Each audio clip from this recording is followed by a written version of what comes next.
Hello everyone. इस video में मैं आपको कक्षा 10 की पुस्तक क्षितिज भाग 2 के काव्य खंड से तीसरा पाठ सवैया और कवित्त का भावार्थ बताऊंगी। इससे पहले इसके रचयिता कविदेव का जीवन परिचय में बताना चाहते हैं। रीतिकालीन कवियों में प्रमुख स्थान रखने वाले कविदेव का जन्म सन 1673 में उत्तर प्रदेश के इटावा जिले में हुआ था। उनका पूरा नाम देवदत्त द्विवेदी था। अधिकांश रीतिकालीन कवियों की तरह वे भी दरबारी कवि थे। रीतिकालीन व्यवस्था जो थी, हिंदी साहित्य का रीतिकाल यानी कि आदिकाल के बाद भक्तिकाल और भक्तिकाल के बाद तीसरा काल रीतिकाल था। रीतिकाल में दरबारी कवि हुआ करते थे, यानी कि अधिकांश कवि जो थे वो किसी न किसी राजा के आश्रय में उनके दरबार में रहा करते थे या किसी न किसी सामंत के आश्रय में रहते थे। तो देव भी अन्य दरबारी कवियों की तरह दरबारी कवि ही थे।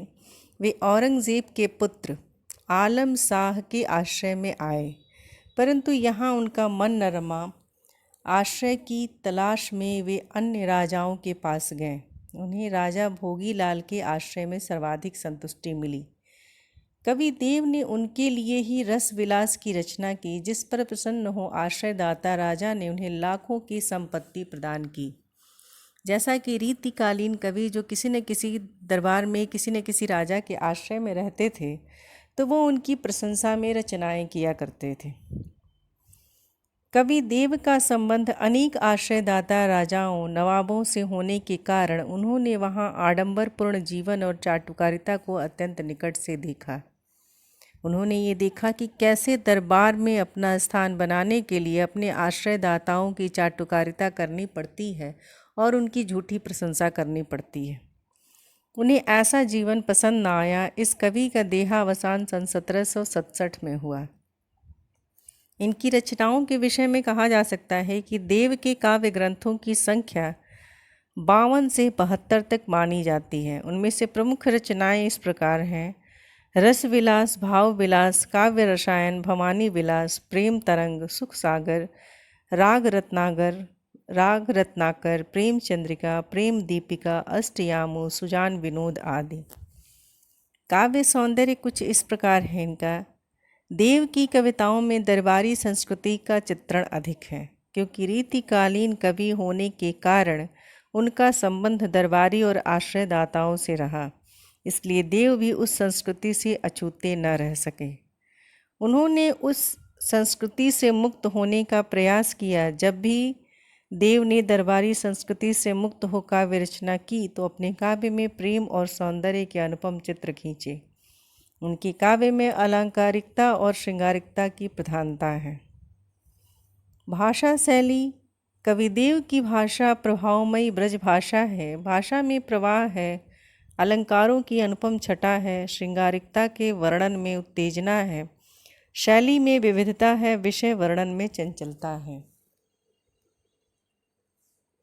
यहाँ जो सवैया और कवित्त दिया गया है देव द्वारा रचित, इसमें पहले सवैये में श्री कृष्ण के रूप सौंदर्य का वर्णन है, जिसमें उनके सामंती वैभव का चित्रण है कि सामंती जीवन कैसा होता है, सुख सुविधा से संपन्न जीवन का वर्णन है। सवैया का पहला सवैया जो है: पायनी नुपुर मंजू बजय कटिकिंक निकै धुनि की मधुराई, सांवरे अंग लसय पट पीत हिये हुल से बनमाल सुहाई, माथे किरीट बड़े दृग चंचल, मंद हसी मुख चंद जुन्हाई, जय जग मंदिर दीपक सुंदर, श्री बज दूल्ह देव सहाय। यहाँ पायनी शब्द का अर्थ है पैर और नुपुर शब्द का अर्थ है पायल। वहीं मंजू का अर्थ है सुंदर और कटी का अर्थ है कमर। किंकिनी का मतलब होता है करधनी, यानी कि जो कमर में पहनने वाला आभूषण। धुनी का अर्थ होता है ध्वनि और मधुराई मतलब सुंदरता। सांवरा से अर्थ है सांवला और अंग मतलब शरीर, लशय मतलब सुशोभित होना, पट मतलब वस्त्र, पीत मतलब पीला।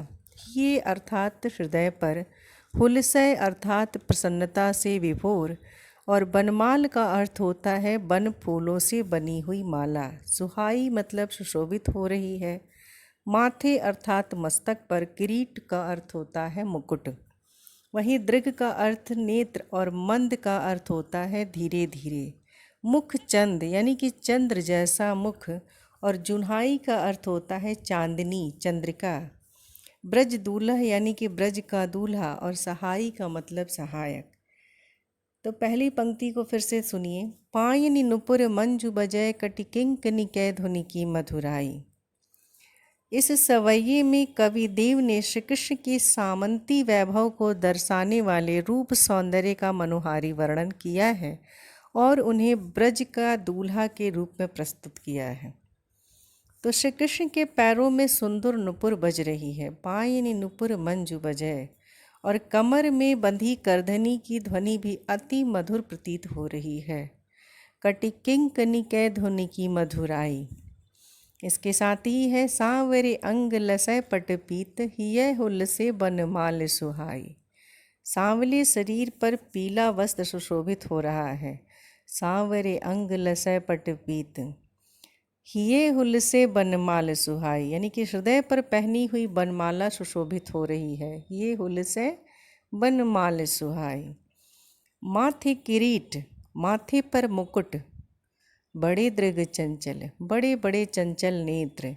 हंसी मंद हंसी मुख चंद जुन्हाई। श्री कृष्ण का मुख चंद्रमा के समान सुंदर है, जिस पर चांदनी रात की चंद्रिकाएं बिखर रही हैं, अर्थात मंद हंसी मुख चंद जुन्हाई, यानी कि उनका मुख जो है वो चंद्रमा के समान है, और मंद सी हंसी जो उनके चेहरे पे दिखाई दे रही है वो जुन्हाई यानी कि चांदनी बिखरने जैसा प्रतीत हो रही है। जैसे चांदनी बिखरी हुई आसमान में आकर्षक लगती है, वैसे ही उनके मुख पर वो मंद हंसी आकर्षित लग रही है। जय जग मंदिर दीपक सुंदर, वे इस संसार रूपी मंदिर में दीपक के समान हैं। कृष्ण को संसार रूपी मंदिर के दीपक के समान कहा गया है। श्री बज दूल्ह देव सहाय, वो उनकी सुंदरता ऐसी लग रही है जैसे कि संसार रूपी मंदिर में वो दीपक की तरह सुंदर लग रहे हैं, आकर्षक लग रहे हैं।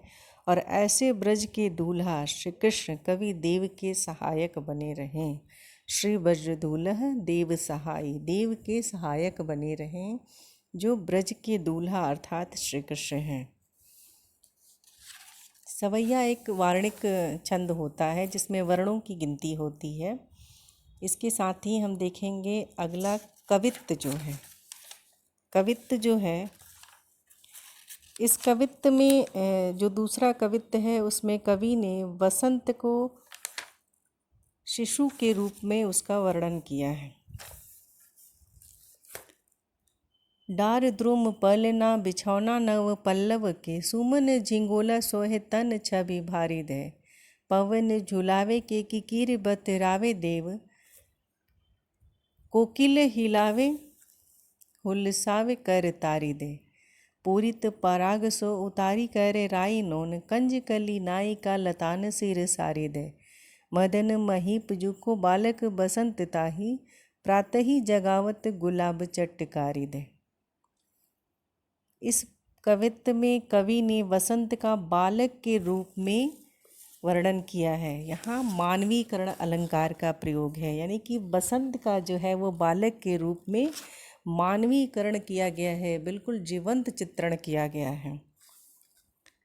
डार द्रुम पलना बिछौना नव पल्लव के, बसंत रूपी शिशु के लिए पेड़ और उसकी डालियाँ पालना है जिस पर वृक्षों के नए नए पत्तों का बिछौना बिछा हुआ है।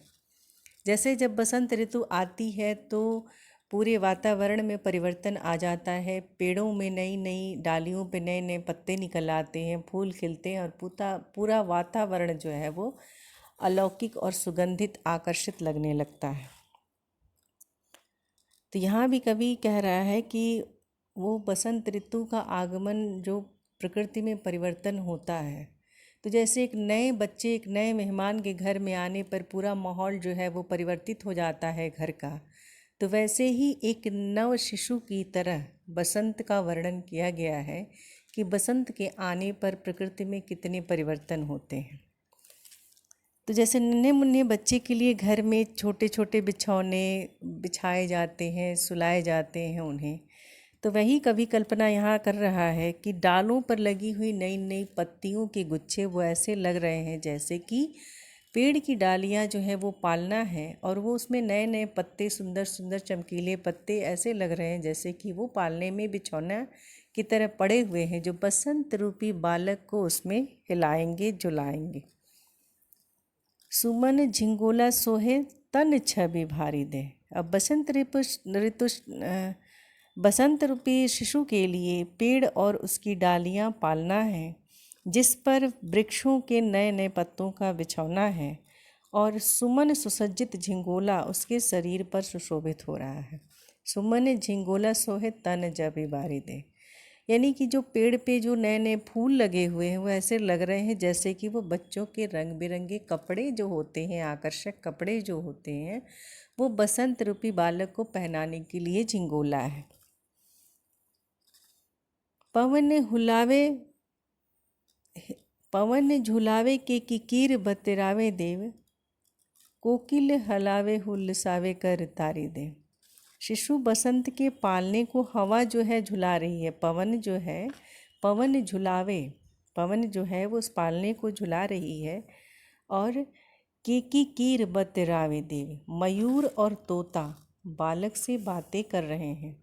केकी मयूर, कीर तोता, बतरावे देव वो शिशु से बातें कर रहे हैं। जैसे हम छोटे बच्चों को अपनी तरफ आकर्षित करने के लिए उनसे कुछ बातें करते हैं, उन्हें कुछ शब्द बोलते हैं।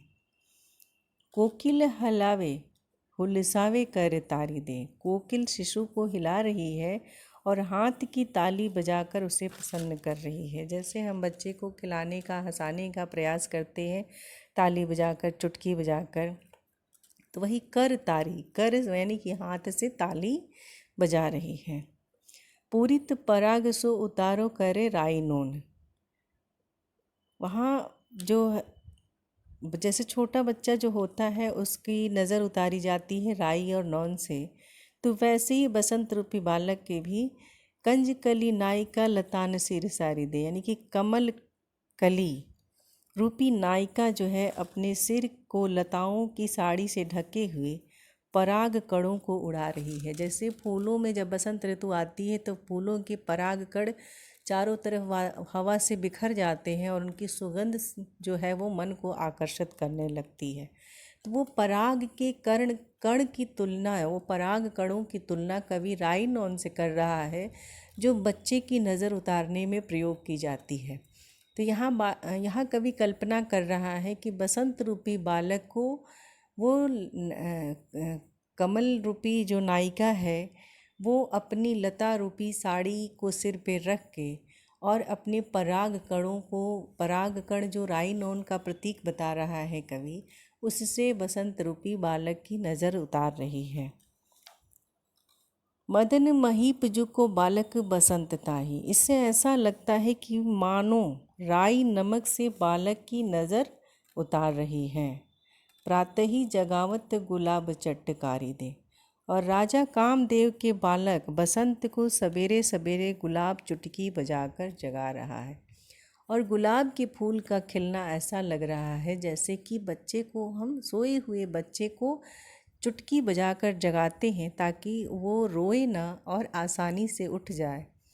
तो यहाँ गुलाब का खिलना मन को धीरे धीरे गुलाब का खिलना हम अगर सुबह सुबह देखते हैं तो हमारे मन का आलस जो है वो समाप्त हो जाता है उसके सौंदर्य को देखकर। तो यहाँ कवि जो है गुलाब के खिलने की तुलना बच्चे को चुटकी बजाकर जगाने से कर रहा है कि ऐसा लग रहा है गुलाब का खिलना देख के कि वो बसंत रूपी बालक को चुटकी बजाकर जगा रहा है, यानी कि उसकी आलस को भगा रहा है, उसकी नींद से उसे जगा रहा है। अगला कवित्त है, इसमें कवि देव ने पूर्णिमा की रात्रि में चिटक रही चंद्रिका के बीच आकाश के सौंदर्य को देखकर उसके मैंने अप्रतिम सौंदर्य की कल्पना की है। कविदेव कल्पना करते हैं कि स्फटिक शिलाओं से संवार कर अमृत रूप आकाश मंदिर को निर्मित किया है। यहाँ चांदनी रात पूर्णिमा के समय जो आकाश में जो चांदनी फैली होती है, उसके सौंदर्य का वर्णन यहाँ इस कवित्व में कविदेव ने किया है।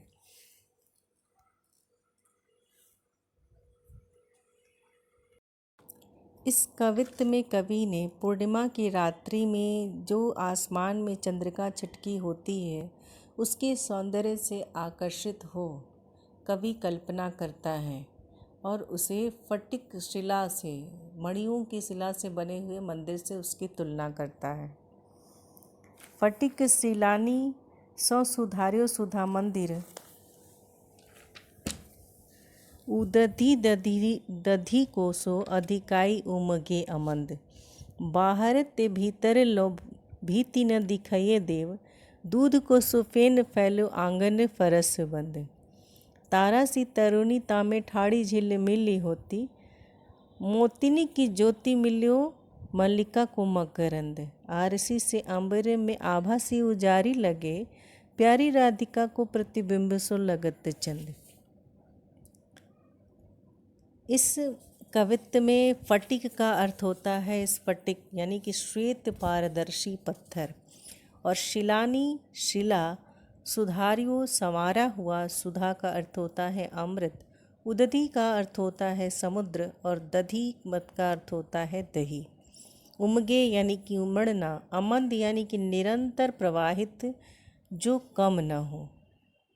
भीति का अर्थ होता है दीवार और दिखाइए मतलब दिखाई दे रहा है। फेन का अर्थ होता है झाग। फैल्यो अर्थात फैला हुआ। आंगन यानी कि प्रांगण। तरुणी का अर्थ होता है युवती। तामे यानी कि उसमें। ठाड़ी अर्थात खड़ी है। आरसी अर्थात आईना, दर्पण। अंबर आकाश। आभा का अर्थ होता है चमक। उजारी से तात्पर्य है उज्ज्वल और प्रतिबिंब का अर्थ होता है परछाई। तो यहाँ कवि ने पूर्णिमा की रात्रि में छिटक रही चांदनी के बीच जो आकाश के सौंदर्य को देखकर कवि देव कल्पना करते हैं कि स्फटिक शिलाओं से संवार कर अमृत रूप सागर मंदिर को निर्मित किया है। फटिक शिलानी सो सुधार्यो सुधा मंदिर उदधि दधी कोसो अधिकाई उभगे अमंद, यानी कि पूर्णिमा की रात्रि में जब चांदनी आसमान में छिटक रही होती है तो उसके सौंदर्य को देखकर कवि देव कल्पना करते हैं कि उसका सुंदर रूप ऐसा लग रहा है जैसे कि स्फटिक यानी कि उस मणि श्वेत पारदर्शी पत्थर की शिलाओं से संवार कर अमृत रूप आकाश मंदिर को निर्मित कर रहा है। इसे देखकर ऐसा लगता है कि दही का सागर उमंग से उमड़ता चला आ रहा है। उदधि दधी कोसो अधिकाई उमंगे अमंग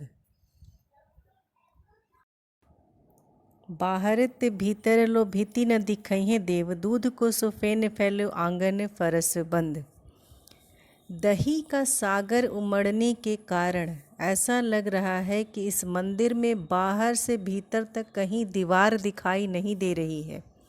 आकाश मंदिर के संपूर्ण प्रांगण में ऐसा लग रहा है कि दूध का झाग सर्वत्र फैल गया है। यानी कि पूर्णिमा की रात्रि में आकाश में जब चंद्रिका यानी कि चांदनी छिटकी होती है तो उसकी आभा ऐसी फैली होती है जैसे कवि कल्पना कर रहा है यहाँ कि ऐसा लग रहा है जैसे कि दही का सागर उमड़ पड़ा है और उस सागर के उमड़ने के कारण मंदिर की दीवार जो है वो दिखाई नहीं देती और ऐसा लग रहा है कि पूरे फर्श पर जो है वो झाग जो है वो फैल गया है। तारा सी तरुणी तामे ठाड़ी झिल मिली होती, और ऐसे सफ़ेद फर्श के मध्य तारा के समान युवती खड़ी झिलमिला रही है। यानी कि चांदनियों की जो आभा है उससे पूरा आकाश जो है वो सफ़ेद दूध की तरह, दही की तरह दिख रहा है, दही के सागर की तरह दिख रहा है, और उसमें तारा जो है झिलमिलाती हुई एक युवती की तरह लग रही है। ऐसा लग रहा है कि कोई खिलखिलाती हुई युवती वहाँ खड़ी हो जिसमें मोतियों की चमक मल्लिका के फूलों के रस से मिलकर प्रदीप्त हो रही हो। मोतिन की ज्योति मिलियो मल्लिका को फरस बंद, जैसे कि मोतियों की आभा मिलाकर और ज्योति सी चमक उसमें हो, और मल्लिका यानी कि फूलों के रस से मिलाकर जिस तरह की ज्योति प्रदीप्त हो, जिस तरह की आभा, जिस तरह का की सुंदरता उत्पन्न होती है, वैसी ही वो तारा जो है एक सुंदर युवती की तरह लग रही है। आरसी से अंबर में आभा सी उजारी लगे, प्यारी राधिका को प्रतिबिंब सो लगत चंद।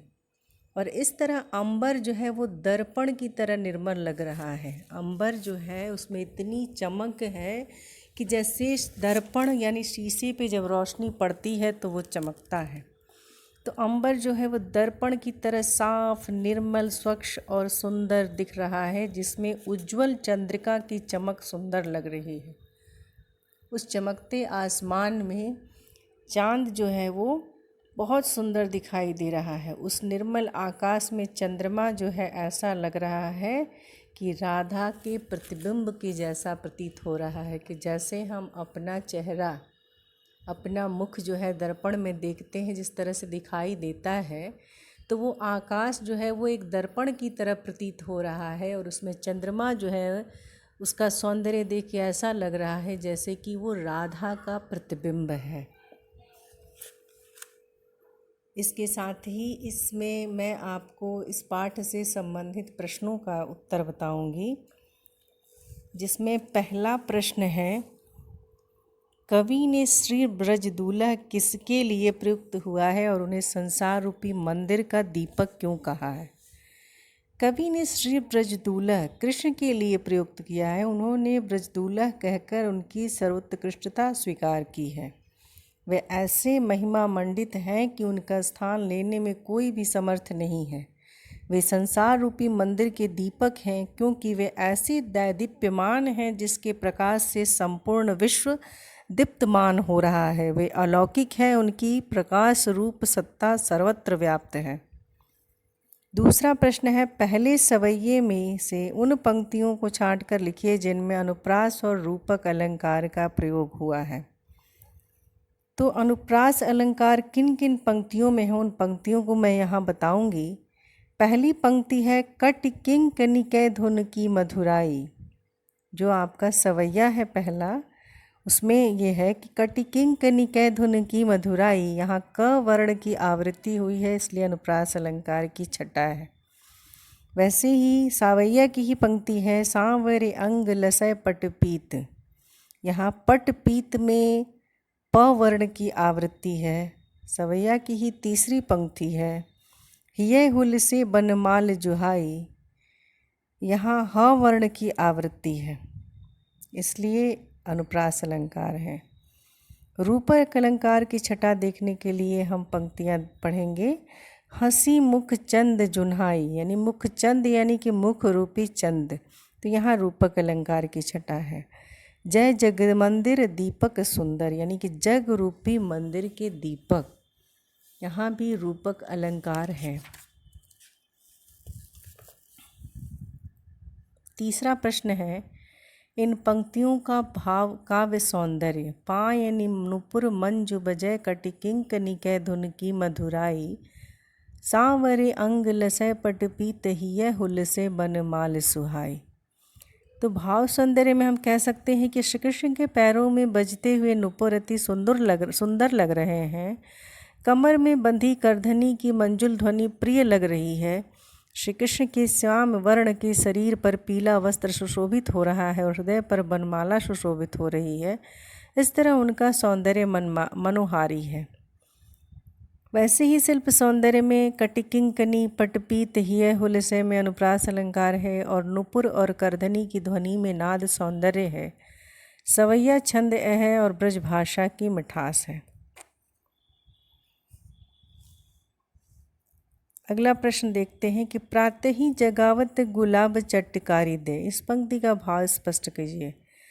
तो बसंत ऋतु में गुलाब सूर्य किरणों के स्पर्श से चटक उठता है, अर्थात खिल उठता है। गुलाब के चटकने और या खिलने में कवि ने कल्पना की है कि गुलाब चटक कर शिशु बसंत को जगाता है। इस प्रकार कवि ने गुलाब पुष्प का मानवीकरण किया है। अगला प्रश्न है, प्यारी राधिका को प्रतिबिंब सो लगत चंद, इस पंक्ति का भाव स्पष्ट कीजिए। यद्यपि पूर्ण चंद्र की चंद्रिका से कवि ने आकाश के सौंदर्य का वर्णन किया है, तथापि चंद्र को राधा का प्रतिबिंब बताने से ऐसा प्रतीत हो रहा है कि राधा के सौंदर्य का वर्णन किया गया है। यहाँ चंद्र का सौंदर्य राधा के सौंदर्य से फीका है। यहाँ चंद्र की तुलना राधा से की गई है, किंतु चंद्र की तुलना में राधा को अधिक उज्ज्वल बताया गया है।